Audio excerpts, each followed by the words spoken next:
यां मेधां देवगणाश्च पितरश्च उपासते तया मामद्य मेधया अग्ने मेधाविनं कुरु।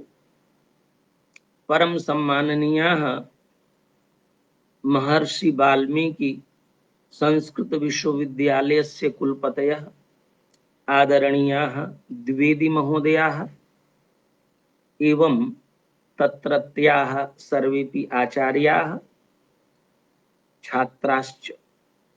अद्य महतः संयोगस्य विषयः यत् वयम् अत्र उपस्थिताः अस्मिन् कोरोना संकट काले कथम अस्माकम् अध्ययनम् अध्यापनं प्रचलेत् इति धिया आधुनिक माध्यमेन अस्माभिः एतत् सर्वं सञ्चाल्यते। अद्य अहं भवतां पुरतः मीमांसायाः भावना विषयकं किञ्चित् मतं समुपस्थापयिष्यामि। सामान्य रूपेण सरलया भाषया येन समेषाम् अवबोधः भवतु। मीमांसा अस्माकं 14 विद्यासु एका विद्या परिगणिता वर्तते। याज्ञवल्क्य स्मृतौ प्रोक्तं पुराणं न्यायमीमांसा धर्मशास्त्रांग मिश्रिताः वेदास्थानानि विद्यानां धर्मस्य च 14। 14 विद्यासु इयं मीमांसापि एका विद्या परिगृहीता। इयं मीमांसा अतीव प्राचीन, यतो हि वेदेषु संहिता ग्रंथेषु मीमांसा शब्दः दृश्यते। सैषानन्दस्य मीमांसा भवति। एवं विधानि अनेकानि उद्धरणानि संहिता ग्रंथेषु, उपनिषत्सु, ब्राह्मण ग्रंथेषु अन्यत्रापि च अयं शब्दः मीमांसा शब्दः प्राप्यते। अतएव ज्ञातुं शक्यते यत् इयं मीमांसा अतीव प्राचीना। इयं विद्यारूपेण सर्वत्र अधीता भवति स्म इति मनुस्मृतौ अपि मनुना अपि उक्तं। वेदे प्रमीयमाणे हि धर्मे प्रमीयमाणे हि वेदेन करणात्मना इति कर्तव्यता भागं मीमांसा पूरयिष्यति। तर्हि मीमांसायाः उपयोगः प्राचीन कालात् भवति स्म। इयं मीमांसा का वयं जानीमः। अस्माकं यानि दर्शन शास्त्राणि सन्ति तेषु दर्शन शास्त्रेषु मीमांसा अपि एकं दर्शन शास्त्र रूपेण परिगणितं वर्तते। मैक्स मूलर महोदयः यद्यपि फिलॉसफी ऑफ रिचुअल इति उक्त्वा दर्शन रूपेण न स्वीकरोति, यतो हि तत्र कश्चन तस्य भ्रमः स्यात्। दर्शन शास्त्रेषु अपि मीमांसा अतीव विशाला। मीमांसा एका विद्या आसीत्। इयं विद्या शनै शनै भागद्वये विभक्ता। एतस्य उल्लेखः प्रपंच हृदये एवं तत्र श्रीभाष्येपि उपलभ्यते। तदिदं 20 निबद्धं मीमांसा शास्त्रम्। तत्र 16 निबद्धं पूर्व मीमांसा शास्त्रम्। पूर्वकाण्डस्य धर्म विचार परायणं जैमिनि कृतम्। तदन्यध्याय चतुष्कम् उत्तर मीमांसा शास्त्रम उत्तर कांडस्य ब्रह्म विचार परायणम व्यासकृतम इति प्रपंच हृदय ग्रंथे प्रोक्तम। अष्टम शताब्द्याः अयम ग्रंथ। श्री भाष्ये अपि उक्तम वक्ष्यति च कर्म ब्रह्म मीमांसयोः एक शास्त्रम्, अर्थात मीमांसा 20 अध्याय निबद्धा आसीत्। तच्च तस्य 20 निबद्धस्य मीमांसा शास्त्रस्य कृतकोटि नामधेयं भाष्यं बोधायनेन कृतम्। इदमपि प्रमाण रूपेण अस्ति। बोधायनेन 20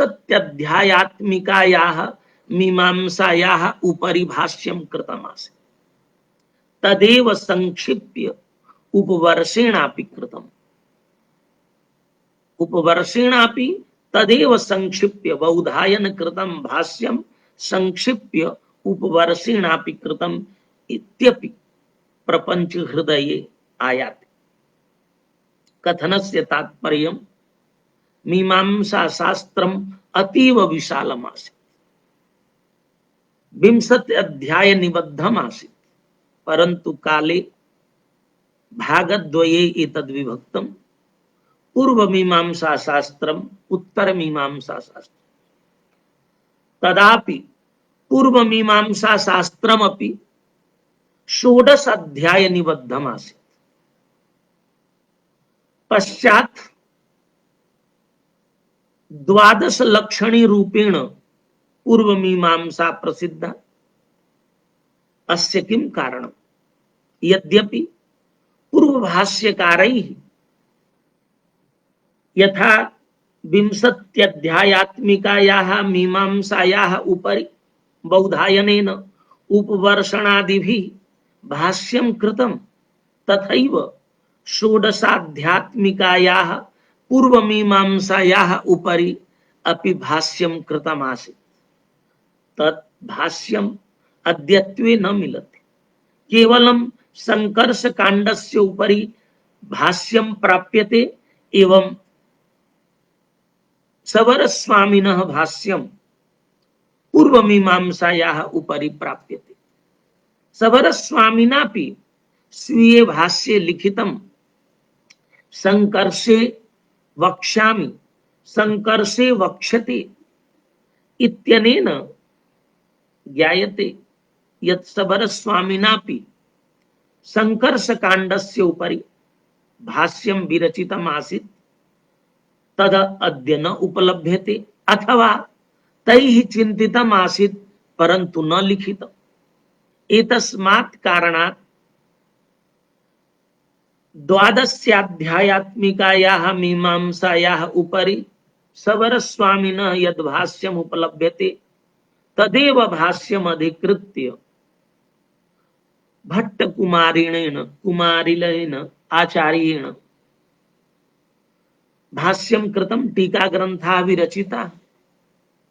अतः तस्माद् कालात् यतो हि 12 उपरि एव कुमारिल भट्टस्य टीका ग्रंथाः उपलभ्यन्ते, अतः तस्मादेव कालात् इयं लोके 12 लक्षणी रूपेण प्रसिद्धा।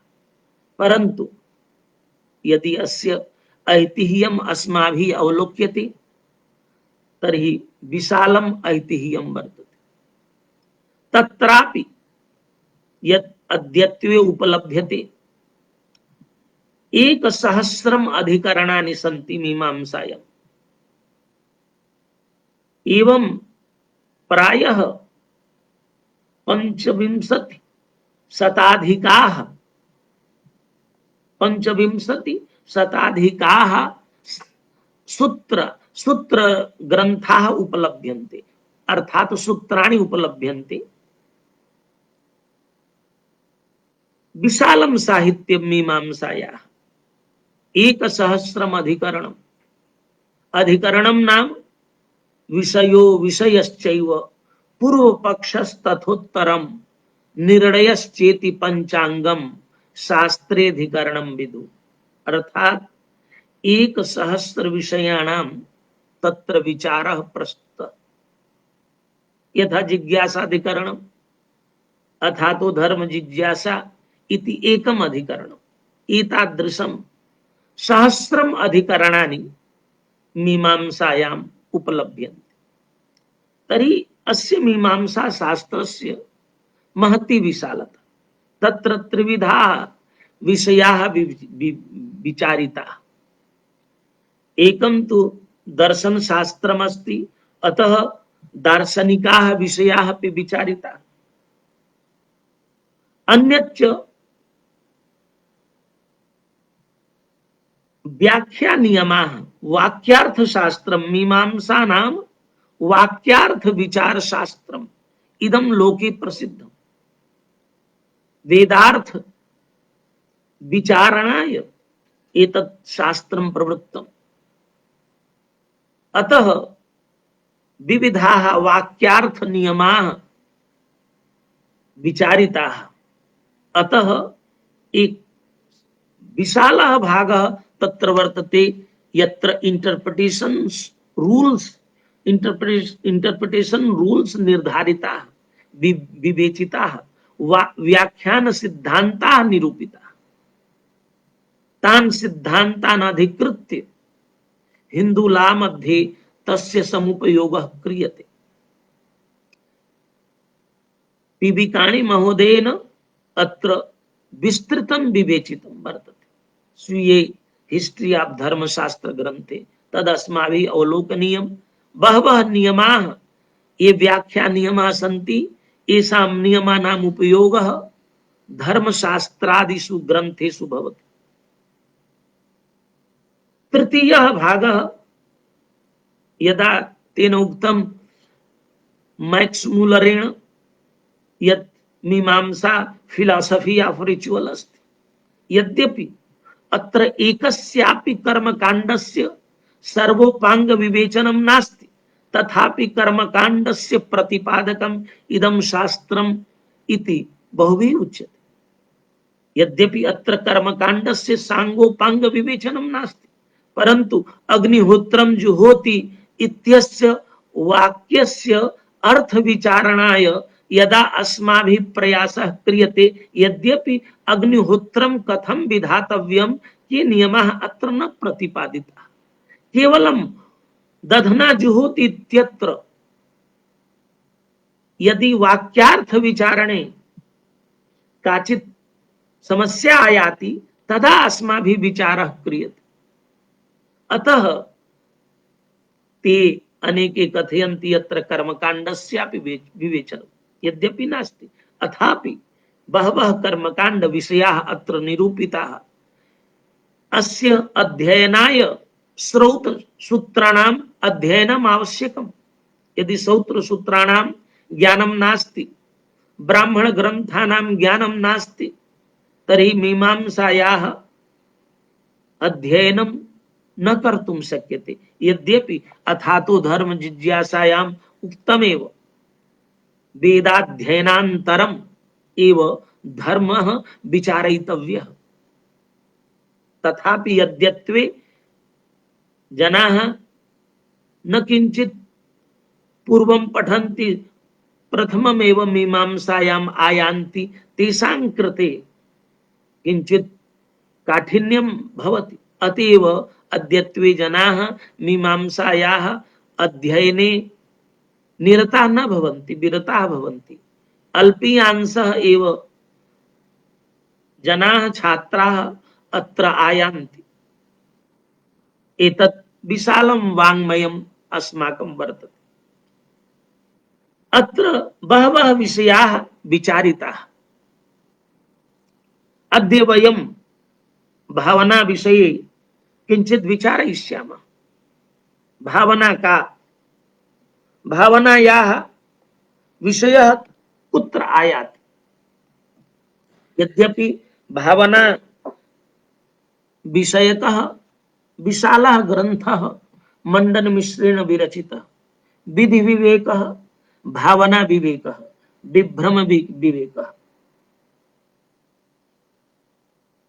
विधि विवेके शाब्दी भावना विचारित, भावना विवेके आर्थी भावना विचारित।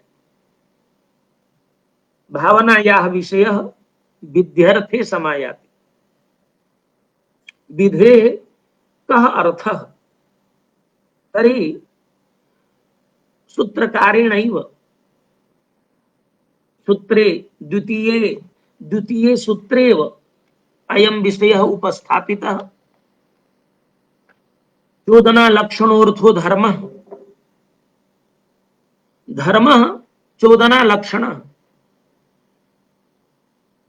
चोदनानां किं क्रियायाः प्रवर्तकं वचनम्। कुमारिलेनापि उक्तम्, आचार्य कुमारिलेन, प्रवृत्तौ वा या शब्दश्रवणेन धीः सा चोदना। श्रेयो हि पुरुषप्रीतिः सा द्रव्यगुणकर्मभिः चोदना लक्षणैः साध्या तस्मात् तेष्वेव धर्मता। चोदना क्रियायाः प्रवर्तकं वचनम्।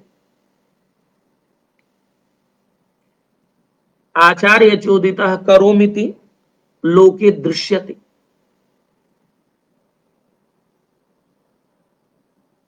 अन्यत्रापि अनेकेषु ग्रंथेषु एते विषयाः विचारिताः सन्ति।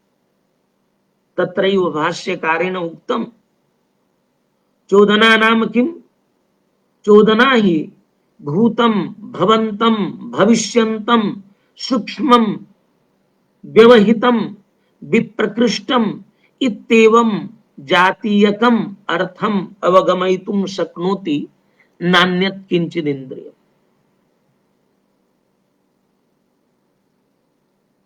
इति एकः विषयः, तत्र अन्येपि विषयाः समायाताः, परन्तु प्रकरण ग्रंथेषु भावनायाः एकं प्रकरणं समायाति।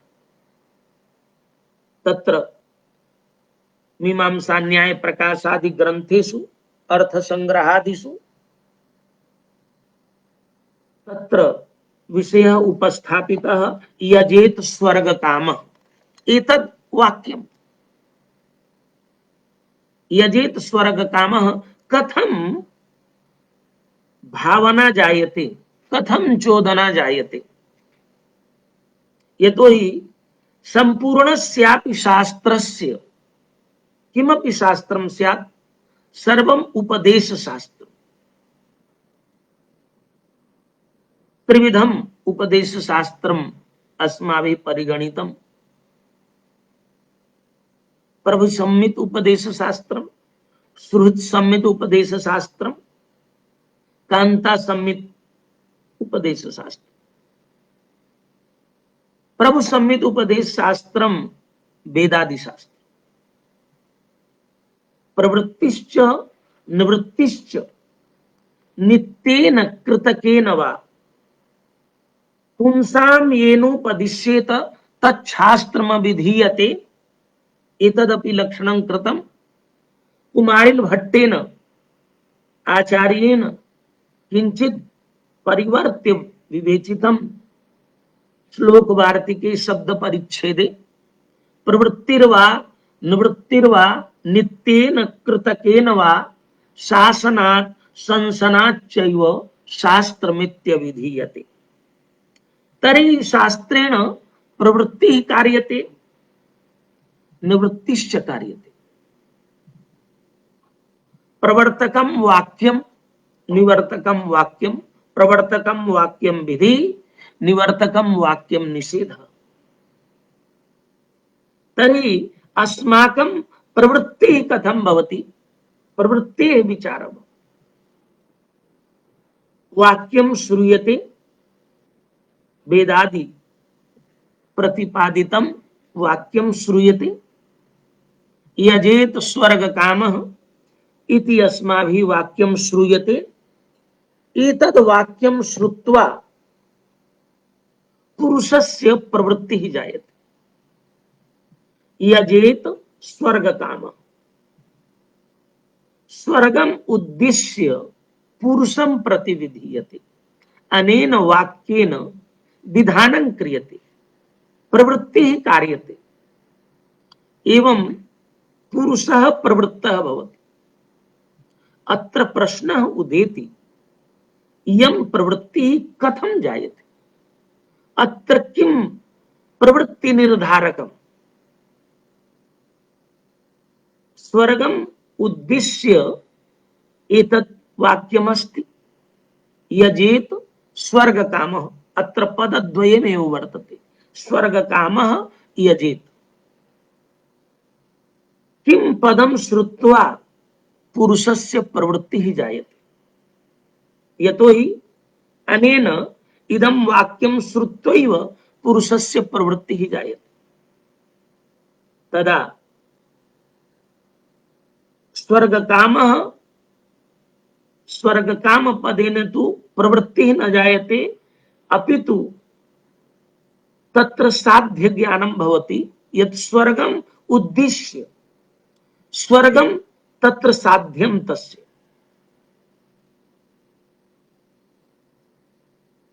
तर्हि यजेत इत्यत्र किम एतादृशं वर्तते येन पुरुषस्य प्रवृत्तिः भवति, तद् अस्माभिः विश्लेषणीयम्।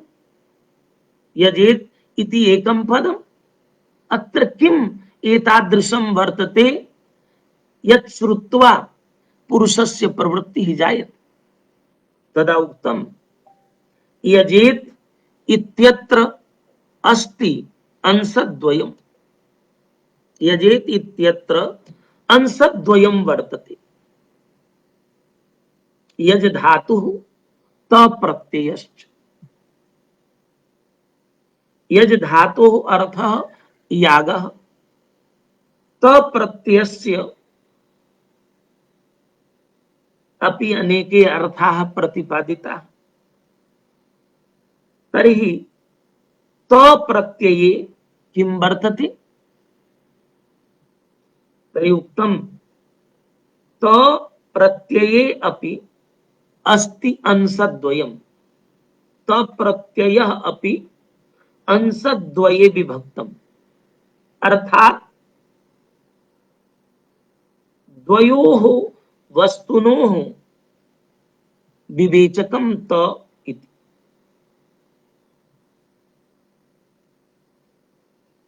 यजेत इत्यत्र अस्ति अंशद्वयम्, यज धातुः तप्रत्ययः, प्रत्यये अपि अस्ति अंशद्वयम्, आख्यातत्वं लिङ्गत्वं च। आख्यातत्वं नाम किम्, आख्यातत्वं भावः, भावना, सैव उत्पादना, सैव च क्रिया।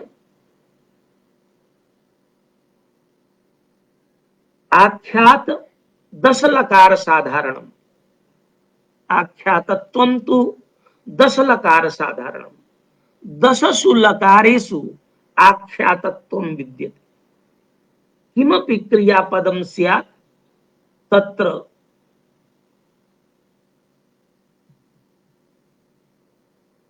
प्रवर्तना वर्तते, परन्तु सा आर्थी प्रवर्तना, एतद् अग्रे विचारयिष्यते। तर्हि आख्यातत्वं तु दश लकार साधारणम्, लिङ्गत्वं च पुनः लिंग मात्रे, लिंगत्वं यथा लट्त्वं लट् लकारे, लोट्त्वं लोट् लकारे, लिंगत्वं नाम लोट्त्वम् अपि। यतो हि पाणिनिना विधि निमंत्रणा मंत्रणा इति सूत्रे यद् विहितं तत्र इदमपि लिखितं लोट् च। तर्हि एते ये विध्यर्थकाः लकाराः सन्ति वा कृदन्त प्रत्ययाः कृत प्रत्ययाः सन्ति, तैः यत् प्रतिपादितं, ये अर्थाः प्रतिपादिताः, तस्य वाचकम लिंग पदम तत्र एवमपि आयाति तत्र भट्टोजी दीक्षितेन उक्तम यत् केवलम इदमेव सूत्रम स्यात् प्रवर्तनायाम लिंग इत्येव सुवचन इत्येव यदि उच्यते तथापि प्रवर्तना एव लिंगार्थः तर्हि एवं विचार्यते तप्रत्यये अपि अस्ति अंशद्वयम् आख्यातत्वं लिंगत्वं च आख्यातत्वं दशलकार साधारणं लिंगत्वं पुनः लिंग मात्र एवं रूपेण तप्रत्यये आख्यात अंशः एवं लिंग अंशः अंशद्वयं वर्तते तर्हि भावना केन अंशेन उच्यते आख्यात अंशेन भावना उच्यते अथवा लिंग अंशेन भावना उच्यते तर्हि उच्यते उभाभ्यामेव अंशाभ्याम उभाभ्यामेव अंशाभ्याम भावना उच्यते केवलम एकेन अंशेन न उच्यते अपितु उभाभ्यामेव अंशाभ्याम भावना उच्यते भावना नाम भाव्यते अनया इति भाव्यते अनया इति भावना भवितुर भवनानुकूलो भावयितुः व्यापार विशेषः भावना इदमपि लक्षणं प्राप्यते भावना नाम भवितुः भवनानुकूलः भावयितुः व्यापार विशेषः भावयितुः व्यापार विशेषः भावना स व्यापारः कीदृशः भवितुः भवनानुकूलः भवितुः भवनानुकूलः व्यापार विशेषः कस्य भावयितुः एतादृशी भावना भवति सा भावना द्विविधा आर्थी भावना शाब्दी भावना च शाब्दी भावना आर्थी भावना च इति उच्यते तर्हि शाब्दी भावना का आर्थी भावना का भावनया भाव्यते अनया इति भावना तर्हि भावना किं करोति भावनया प्रवृत्ति ही जायते यतोहि यजेत स्वर्ग कामः इत्यादि वाक्येन पुरुषं प्रति विधीयते एतद् वाक्यं श्रुत्वा पुरुषस्य यागे प्रवृत्तिः भवति कथं प्रवृत्तिः भवति कथं भावना प्रवृत्तिं कारयति इति विचार्यते तर्हि शाब्दी भावना का कथम इयं शाब्दी भावना इति उच्यते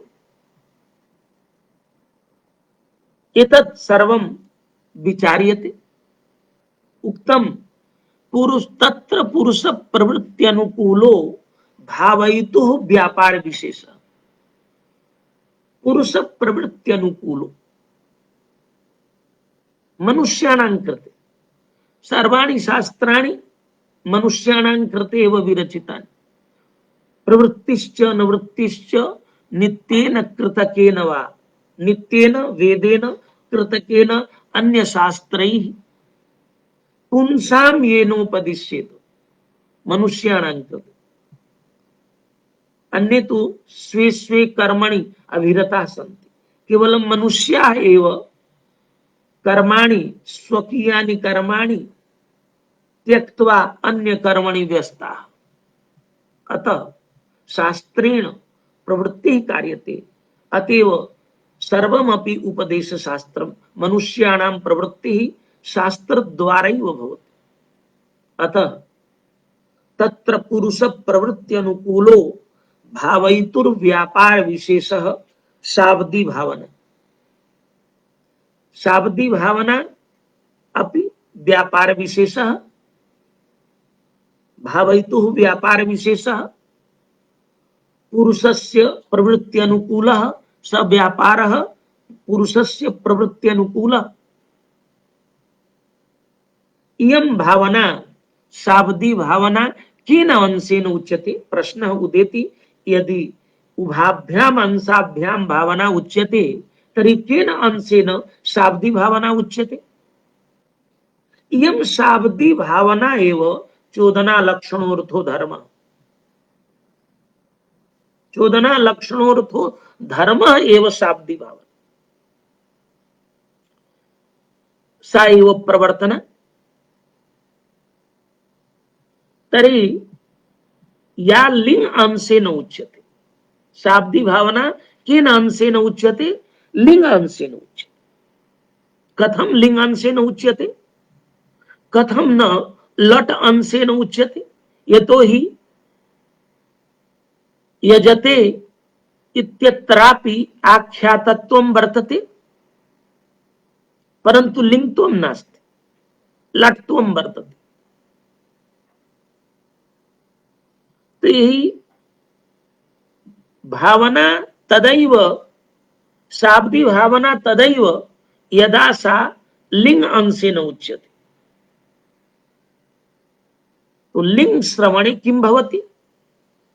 यद लट श्रवणे न भवति। लट श्रवणे अयं मां प्रवर्तयति इति न भवति।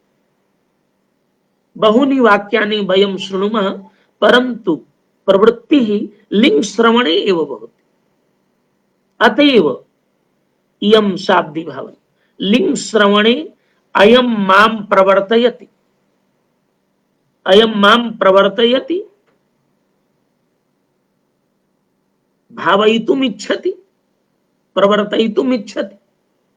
लिंग श्रवणे अयं मां प्रवर्तयति मत् प्रवृत्ति अनुकूल व्यापारवान अयम् इति नियमेन प्रतीते। एवं नास्ति यत् कदाचित् भवति कदाचित् न भवति, अपितु सर्वदैव लिंग श्रवणे लिंग लोटादि श्रवणे इयमेव बुद्धि जायते यत् अयं मां प्रवर्तयति। प्रवृत्तौ वा या शब्द श्रवणेन धीः, प्रवृत्तौ या धीः शब्द श्रवणेन जायते सा चोदना, सा भावना, सा एव शाब्दी भावना।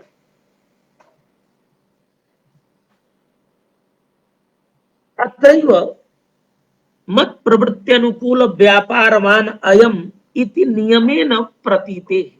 नियमेन एतद् अवबुध्यते, नियमेन एतद् ज्ञायते। अन्य अंशस्य श्रवणेन एवं न जायते। यस्मात् शब्दात् यद् नियमतः प्रतीयते तत् तस्य वाच्यं भवति। एवं रूपेण प्रतिपादितम्। तत्र इदमपि आयाति यत् प्रवर्तकम् एतादृशं लिंग लकार निष्ठं वाक्यं द्विविधं भवति। लौकिकम् अपि वाक्यं, वैदिकम् अपि वाक्यं। यजेत स्वर्ग काम इति वैदिकं वाक्यम्। अन्यत् एतादृशमेव यदि लौकिकं किंचित वाक्यं भवति तदा किं सा शाब्दी भावना भविष्यति? रामः पठेत् यजेत स्वर्ग कामः, तर्हि एतत् द्वयमपि समानम वाक्यम न वर्तेते। यतो हि सच व्यापार विशेष लौकिक वाक्ये पुरुषनिष्ठ, वैदिक वाक्ये शब्दनिष्ठ। भावयिता वैदिक वाक्ये शब्द, लौकिक वाक्ये पुरुष विशेष। अतएव लौकिक वैदिकयोः मध्ये भेद। कः भेद? अयं प्रश्नः सावरभाष्ये उत्थापितः। ननु अतथा भूतम अर्थम ब्रूयाच्चोदना।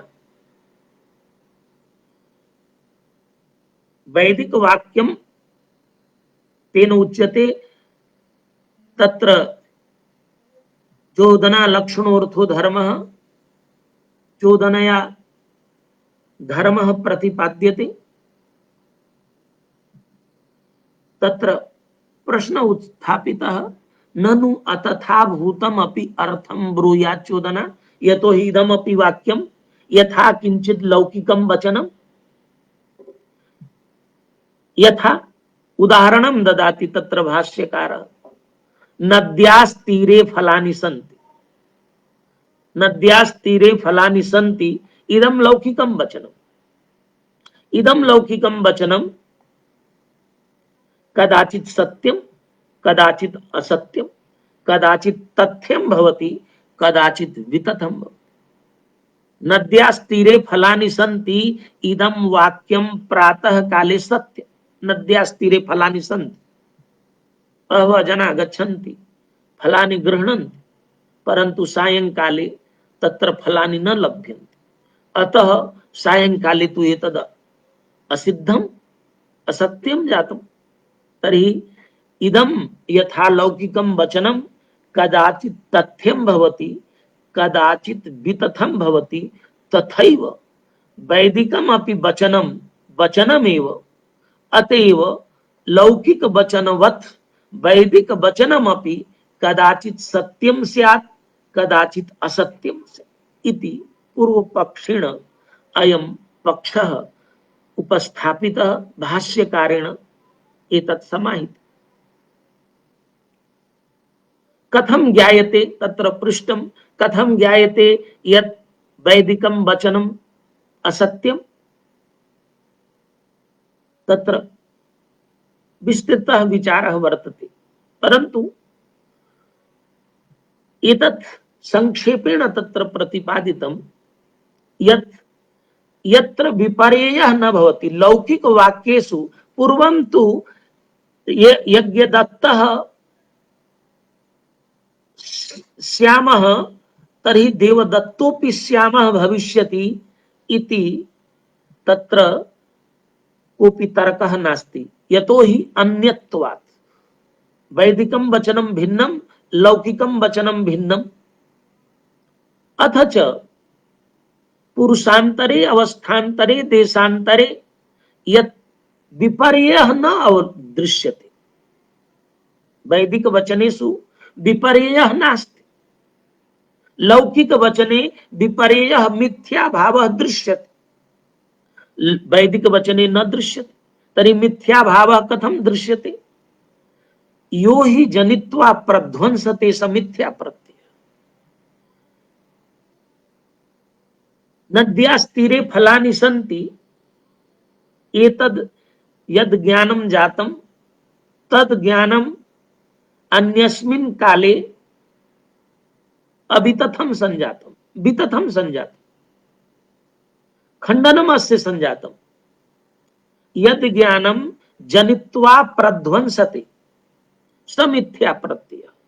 परन्तु यजेत स्वर्ग कामः इति वाक्येन स्वर्गः न भवति, इदं भवद्भिः कथं ज्ञायते? एतद् भवद्भिः कथं ज्ञायते? तत्र किं प्रमाणम्? यतो हि अत्र किमपि प्रमाणं नास्ति, यत् मिथ्यात्व भावे किमपि प्रमाणं नास्ति। अतः यत् लौकिकं वचनं भवति तद लौकिकम वचनम सार्वभौमिकम सत्यम न भवति तत्र पुरुषांतरे अवस्थांतरे विपर्ययः भवति। वैदिके वचने पुरुषांतरे अवस्थांतरे विपर्ययः नास्ति, न विपर्ययः दृश्यते, न तत्र किंचित प्रमाणं वर्तते। यदि किंचित प्रमाणं स्यात् तर्हि प्रदर्शितम्। अतएव अयं विषयः तत्र विस्तरेण विवेचितः सावरभाष्ये शास्त्र दीपिकायां। तर्हि अत्र इदमेव प्रतिपादितं लौकिक वाक्ये व्यापारः पुरुषनिष्ठ। लौकिक वाक्ये पुरुषनिष्ठोऽभिप्राय विशेषः, वैदिके तु पुरुषाभावात्। वैदिकं वचनं पौरुषेयं वचनं नास्ति इति वेदा पौरुषेयत्वाधिकरणे प्रतिपादितम्। प्रथमाध्यायस्य प्रथम पादे एतद् प्रतिपादितम् अपौरुषेयं वाक्यं वेदः। तर्हि तत्र प्रश्न उपस्थापितः काठक संहिता, तर्हि काठकस्य नाम कथं समायात्? कोऽपि पुरुषः स्यात्, तेन काठक संहिता विरचिता स्यात्। तदा कथितम् आख्या प्रवचनात्। अत्र प्रवचनात् आख्या वर्तते, प्रवचनात् काठक संहिता इति उच्यते। न तत्र विरचितं, केनचित् वेदाः न विरचिताः। कथं ज्ञायते? कुमारिल भट्टेन आचार्येण उक्तं वेदस्याध्ययनं सर्वं गुरु अध्ययन पूर्वकम्। केनापि न उक्तं यत् मया वेदाः विरचिताः। न कोऽपि अस्य रचयिता, अस्य कोऽपि रचयिता नास्ति। अन्येपि तर्काः प्रदत्ताः यत् पूर्वपक्षिणा उक्तं कदाचित् विस्मृतं भवेत्। तर्हि कथितं कथं विस्मृतम्? अस्माभिः अन्ये ग्रन्थाः स्मृताः। एतद् अस्माभिः ज्ञायते यत् पाणिनिना अष्टाध्यायी विरचिता, भर्तृहरिणा वाक्यपदीयं विरचितं, संपूर्णा परंपरा अन्यद स्मरति एतदेव विस्मरिष्यति। कोऽपि वेदानां रचयिता ऋषयो मंत्रद्रष्टारः। तर्हि अन्येपि बहवः तर्काः वेदा पौरुषेयत्वाधिकरणे प्रतिपादिताः, एवं वेदानाम् अपौरुषेयत्वं प्रतिपादितम्। अतः लौकिक वचने व्यापारः पुरुषनिष्ठः नास्ति, शब्दनिष्ठः अस्ति। वैदिके वाक्ये तु पुरुषाभावात् लिंगादि शब्दनिष्ठ एव। अतएव शाब्दी भावना इति व्यवह्रियते। इयं शाब्दी भावना उच्यते। छात्रः पठेत् एतद् वाक्यं शाब्दी भावना नास्ति, शाब्दी भावना प्रतिपादकं नास्ति। यतोहि एतद् लौकिकं वचनं। केवलं वैदिके एव वाक्ये शाब्दी भावना भवति, यतोहि लौकिके तु पुरुषनिष्ठोऽभिप्राय विशेषः, वैदिके तु पुरुषाभावात् लिंगादि शब्दनिष्ठ एव। अतएव शाब्दी भावना इति व्यवह्रियते। श्लोक वार्तिके अनेकाः कारिकाः अत्र प्रदत्ताः सन्ति अस्मिन् विषये। सा च भावना, सा शाब्दी भावना अंशत्रयम् अपेक्षते इति कर्तव्यता भागं मीमांसा पूरयिष्यति। किं भावयेत्, केन भावयेत्, कथं भावयेत्। साध्यं साधनम् इति कर्तव्यता। त्रयः प्रश्नाः सर्वदा भवन्ति। यदा अस्माभिः किमपि क्रियते, अस्माकं कस्मिन्नपि कर्मणि प्रवृत्तिः भवति, तर्हि प्रश्नत्रयम् उत्तिष्ठति। किं भावयेत्, केन भावयेत्, कथं भावयेत्। अस्माकं साध्यं किम्, अस्माकं साधनं किम्, और अस्माकं इति कर्तव्यता कथं भाव, कथम भावाकांक्षा जायते। साध्यम साधनम इति कर्तव्यम् इति अंशत्रयम् अपेक्षते। त्रय प्रश्ना भवन्ति, अतः त्रयाणामपि उत्तरम् अस्माभिः दातव्यम्। किं भावयेत्? यजेत् स्वर्ग कामः प्रवृत्ति ही जाता शाब्दी भावनया। शाब्दी भावना पुरुष प्रवृत्ति अनुकूलो भावयितुः व्यापार विशेष।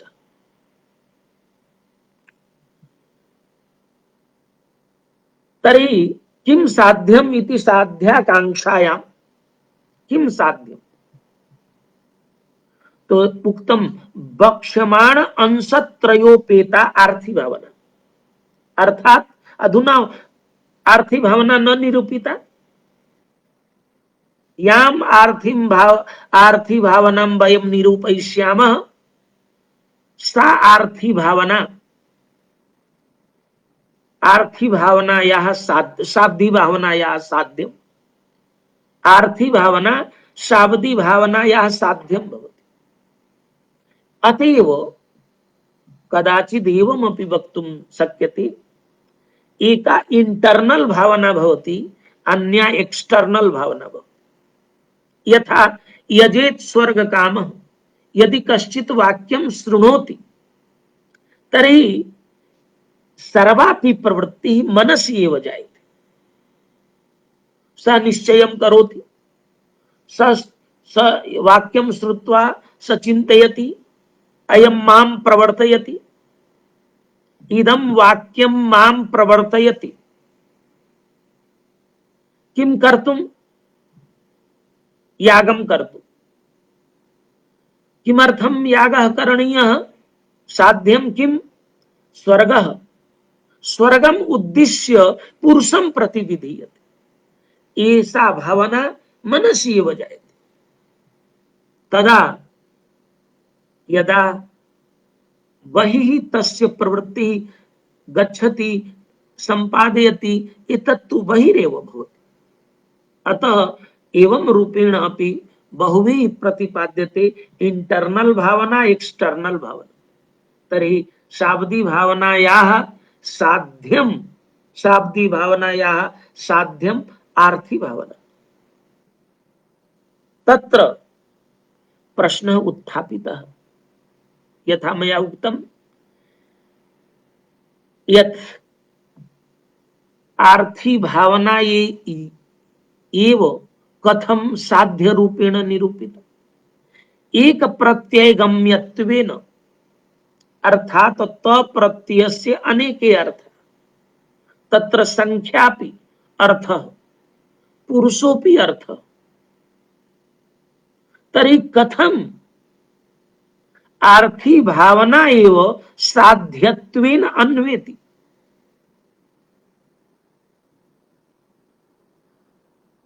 यतो हि अयं प्रश्नः, यतो हि प्रत्ययस्य अर्थः एते। तर्हि साध्यत्वेन संख्यादीनाम् अन्वयः कथं न भवति? तर्हि कथितम् अयोग्यत्वात्। योग्यता नास्ति, कस्यापि तत् साध्यं नास्ति। कोऽपि न कथयति प्रथम पुरुषः मम साध्यः, एकवचनं मदीयं साध्यम्। अतएव साध्यत्वेन तेषाम् अन्वयः नास्ति, अयोग्यत्वात्। योग्यता नास्ति। साधनाकांक्षायां साधनं किम्? लिंगादि ज्ञानम्। लिंगादि ज्ञानं साध्यत्वेन अन्वेति। अर्थात यह संस्कृतं न जानाति अथवा तस्य इदं ज्ञानं नास्ति, इदं वाक्यं लट् लकारे लोट् लकारे वा लृट् लकारे लङ् लकारे लकार ज्ञानं नास्ति, तर्हि तस्य प्रवृत्ति कथं भविष्यति? तस्य कृते तु सर्वाणि वाक्यानि समानानि एव भविष्यन्ति। अतः लिंगादि ज्ञानं साधनाकांक्षायां लिंगादि ज्ञानं करणत्वेन अन्वेति। लिंगादि ज्ञानं भवति, यदि लिंगादि ज्ञानं नास्ति तर्हि प्रवृत्तिः न भविष्यति। यतो हि तस्य कृते तु सर्वाणि वाक्यानि समानानि एव भविष्यन्ति। एक प्रश्नः उपस्थापितः, यत् लिंगादि ज्ञानं करणं यद् अस्ति तर्हि करणत्वं भावनोत्पादकत्वेन वर्तते। कथं लिंगादि ज्ञानेन भावना उत्पद्यते? न, भावना न उत्पद्यते, भावना तु अस्ति, केवलं भावना अभिव्यज्यते। यतो हि तत्पूर्वमपि तस्याः शब्दे सत्त्वात्। मया उदाहरणं यदा कदाचित् दीयते, यदा कश्चित् बालकः 2+2 = 4 इति प्रथम कक्षायां न जानाति स्म, तदा किं 2+2 = 4 तदानीन्तने काले न भवति स्म। 2+2 = 4 तु भवति एव। अधुना ज्ञानं नास्ति तर्हि न जानाति, कदाचित् ज्ञानं भविष्यति तर्हि ज्ञास्यति। अतः लिंगादि ज्ञानं यदि नास्ति तर्हि भावना ज्ञानं न भविष्यति, शाब्दी भावना तत्र न भविष्यति। परंतु भावना पूर्वतः एव शब्दे अस्ति, ज्ञानेन भावना न उत्पद्यते, तेन लिंगादि ज्ञानेन भावना न उत्पद्यते। तस्याः शब्दे सत्त्वात्। किंतु शब्द भावना भाव्य निर्वर्तकत्वेन संपादकत्वेन, शब्द भावना भाव्य, शब्द भावना भाव्यम किम, शब्द भावनायाः भाव्यम साध्यम आर्थी भावना, संपादकत्वेन निवर्तकत्वेनैव तस्य उपयोगिता वर्तते। करणत्वम् उत्पादकत्वेन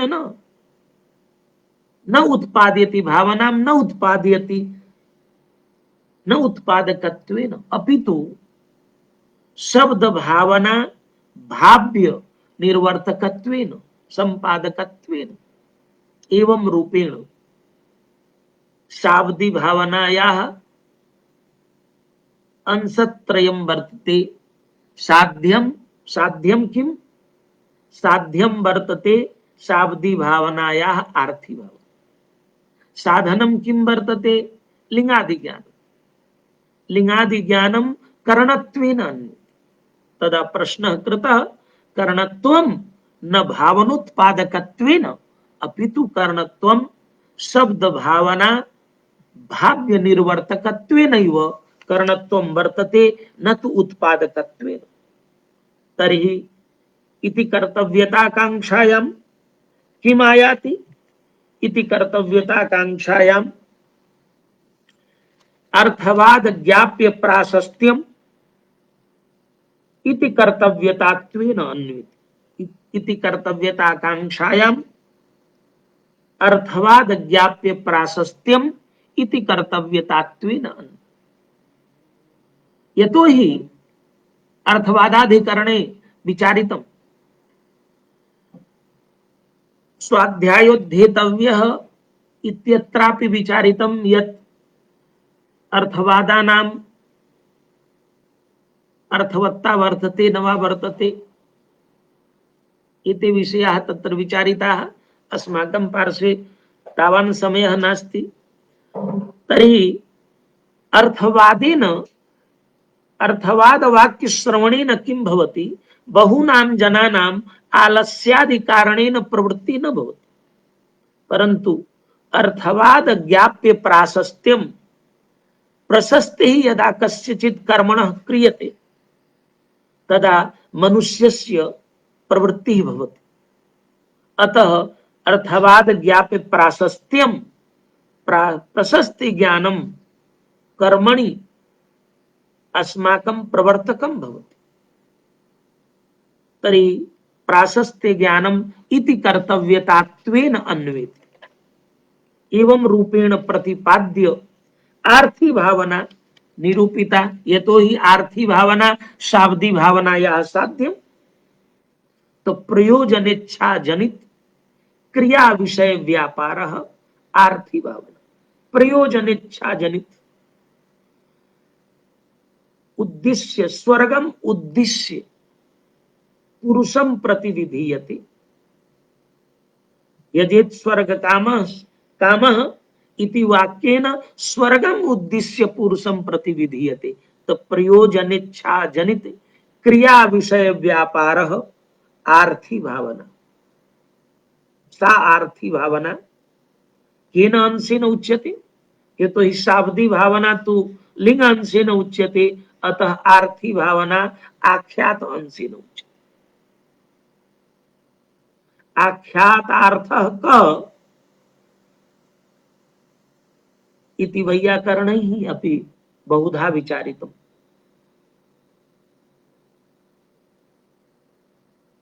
तर्हि आख्यात अंशेन आर्थी भावना उच्यते। शाब्दी भावना लिंग अंशेन उच्यते, आर्थी भावना आख्यात अंशेन उच्यते। आख्यात सामान्यस्य व्यापारवाचित्वात्। व्यापार एव आख्यातार्थः।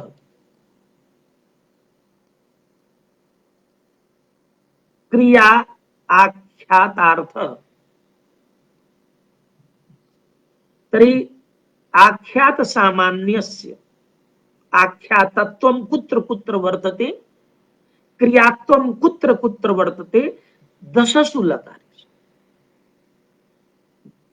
दशसु लकारेषु। अतः आख्यात सामान्यस्य आख्यात सामान्यः सामान्यं व्यापारस्य वाचकम्। आख्यात सामान्यस्य व्यापारवाचित्वात् आख्यातत्वं दशसु लकारेषु साधारणम्। यतो हि दशसु लकारेषु क्रियात्वं वर्तते। लिंग लकारेपि क्रियात्वं वर्तते, लट लकारेपि क्रियात्वं वर्तते, परंतु लट लकारे लिंगत्वं न वर्तते। अतएव लट लकारकम लट लकारे यद वाक्यं भवति तद वाक्यं विधि वाक्यं न भवति। यतो हि विधि वाक्यं तदेव भवति यत् यत्र लिंगत्वं स्यात्। अतएव मीमांसायाः इयं पद्धतिः यत् वैदिक वाक्यानां पंचधा विभागः कृतः। विधि मंत्र नामधेय निषेधार्थ वाक्य भेदात् पंचविधम वैदिकम वचनम। विधि वाक्यम, मंत्र वाक्यम, नामधेय वाक्यम, निषेध वाक्यम, अर्थवाद वाक्यम। एतद् एतादृशं विभाजनं यद्यपि पश्चात् कृतं, पूर्वतः त्रिविधम् एव विभाजनम् आसीत्। विधि वाक्यम, निषेध वाक्यम एवं अर्थवाद वाक्यम, त्रिविधम् एव आसीत्। पश्चात् पंचविधम। यतो हि तानि एव वाक्यानि सन्ति, वाक्यार्थ विचारणाय भेदः क्रियते। एवं तत्र नियमः विहितः। यदा स्वाध्यायोद्धेतव्यः इत्यत्र अर्थवादानां अर्थवत्ता विचारिता, तदा तेषाम् अर्थवत्ता विधिना विधिना त्वेक वाक्यत्वात् स्तुत्यर्थेन विधीनां स्युः इति जैमिनिना सूत्रे प्रतिपादितम्। एवं रूपेण वाक्यैक वाक्यता नियमाः मीमांसायां प्रतिपादिताः। श्रुतिः, लिंगम, वाक्यम एवं षड प्रमाणानि वाक्यैकता वाक्य प्रतिपादनाय एव एते नियमाः प्रतिपादिताः तत्र शास्त्रे। एवं अर्थ आर्थी भावनायाः साध्यं तत्रापि अंशत्रयम् अपेक्षते किं भावयेत् केन भावयेत् कथं भावयेदिति तर्हि साध्याकांक्षायां स्वर्गादिफलं साध्यत्वेन अन्वेति स्वर्गः साध्यं वर्तते यजेत् स्वर्गकामः इत्यत्र स्वर्गः उद्देश्यं साध्यं वर्तते साधनाकांक्षायां यागादिः करणत्वेन अन्वेति यागेनैव तत्संपद्यते यतः यागः करणत्वेन अन्वेति एतत् साधनं भवति एवं इति कर्तव्यताकांक्षायां प्रयाजाद्यंगजातं प्रयाजादयः पंच प्रयाजाः सन्ति यद्यपि भिन्न भिन्न कर्मसु भिन्नानि तत्र इति कर्तव्यता वचनानि भवन्ति अत्र प्रयाजादयः इति कर्तव्यतात्वेन आयान्ति पंच प्रयाजाः ईडो यजति वरहिरजति तनून पातम यजति इत्यादीनि वाक्यानि यानि सन्ति तानि इति कर्तव्यतात्वेन अन्वितानि भवन्ति एवं रूपेण साध्यत्वेन स्वर्गः साधनत्वेन यागादि करणत्वेन एवं प्रयाजादयः इति कर्तव्यतात्वेन अन्विताः भवन्ति एवं यागस्य तस्य पुरुषस्य भावनया यतो हि भाव्यते अनया इति भावना प्रवृत्तिः कार्यते प्रवृत्तिः भवति पुरुषस्य वैदिकं वचनं श्रुत्वा एवं यज्ञ संपादनं करोति कर्म संपादनं करोति तेन फलं जायते तत्फलं प्राप्नोति एवं बहुविधाः अत्र विचाराः विस्तृताः विचाराः सन्ति अहं तु सामान्य रूपेण सर्वेषाम् अवबोधाय सरलया भाषया